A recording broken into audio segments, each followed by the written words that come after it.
welcome to this week's video. Now, I've just got back from holiday, from a holiday camp, we shall call it for now, where I entered a talent competition and got beaten by an 8-year-old playing music on a cup.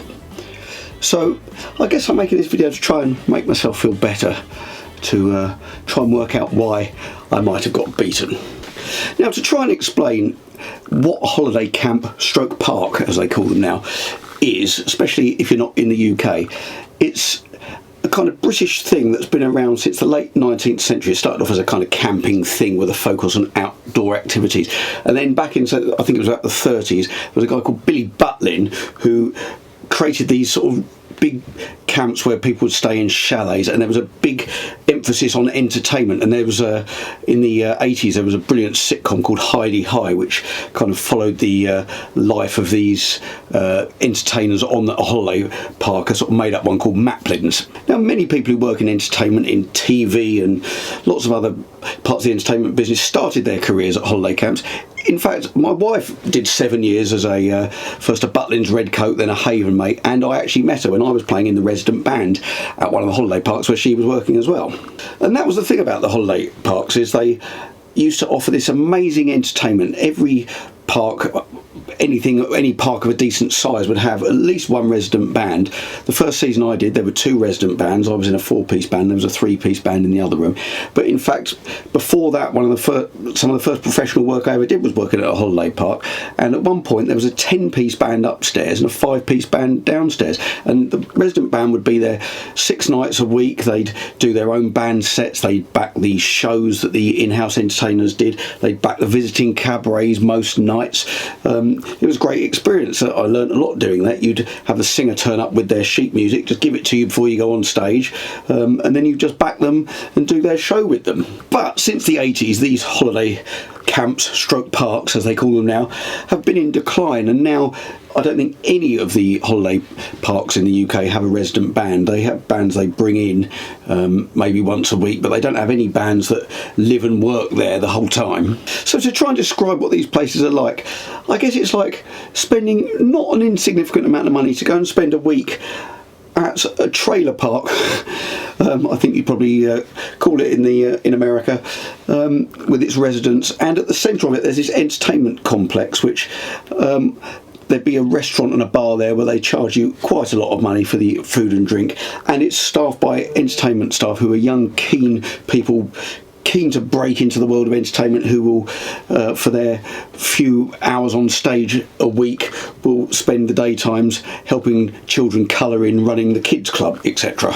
And one of the staples of this entertainment programme is the talent competition. And the way this usually works, because a lot of these holiday parks are owned by the same companies, they've got parks all over the place, is that each week they'll have a talent competition. The winner of that then wins a free holiday, which is why I did it, at the end of the season, to compete against all the other people who won at the rest of the weeks. And then at the end of the very end of the season, all of the winners at each park get together and have a grand national final, which is hosted by a TV celebrity. So I entered this, and my daughter did, to try and win us a free holiday at the end of the season, kind of under no illusion that I wouldn't get through to the grand final. And actually, I mean, I was never going to win, because I've done this before, and being the only adult in the competition, there's no way that the judge is going to let you win over a child. So I've told this story before on my channel, that I entered a competition and I always play Pinball Wizard. I always take a little guitar. I've got one of those little baby Martin guitars which I take on holiday with me, and it does plug in, and I do Pinball Wizard.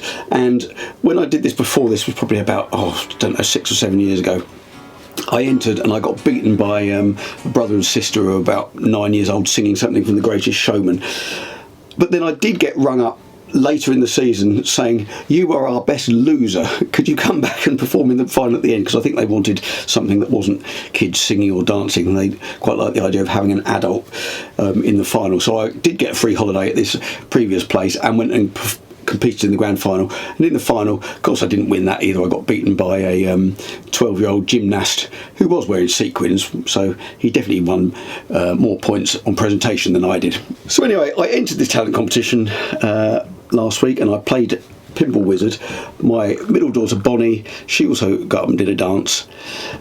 The other acts, well, I'll tell you what I'm going to do first. I'm going to show you a little snippet of me doing Pinball Wizard, show you that it wasn't that terrible. Right, Tom, are you ready? Okay. Everyone, please put your hands together for Tom!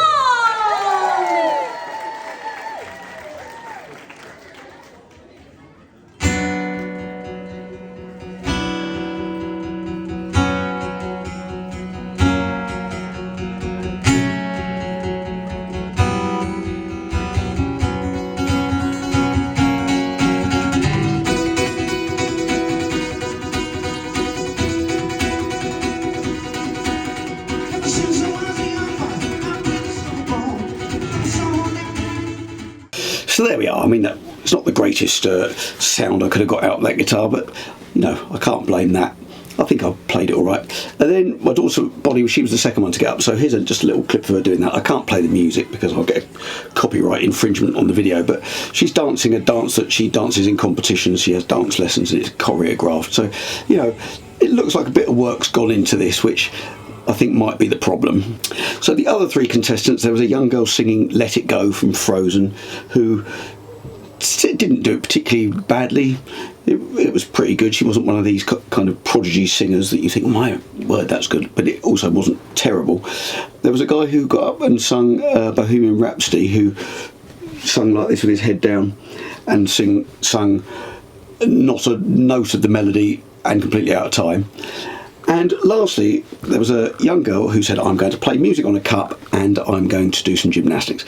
So the first thing she did, it's a famous bit from Pitch Perfect, apparently. I didn't know this. So this is what it looks like. I won't play the audio, but this is a routine where she sings a song and plays a rhythm on a cup.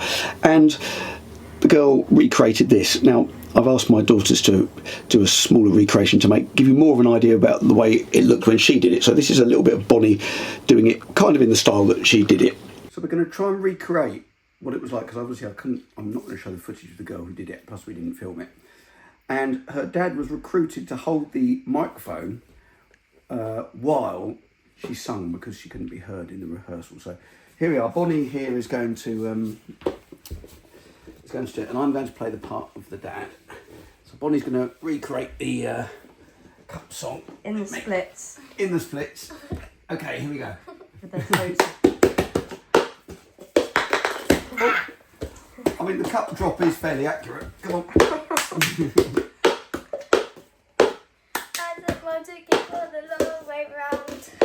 After that, she then did some sort of random cartwheels and gymnastics over a bit of music. And the finale, which I think might have been the clincher, is her dad, who had been holding the microphone, then got up on stage and lifted his daughter above his head, showing off the top of his underpants and stomach. I think that might be the clincher.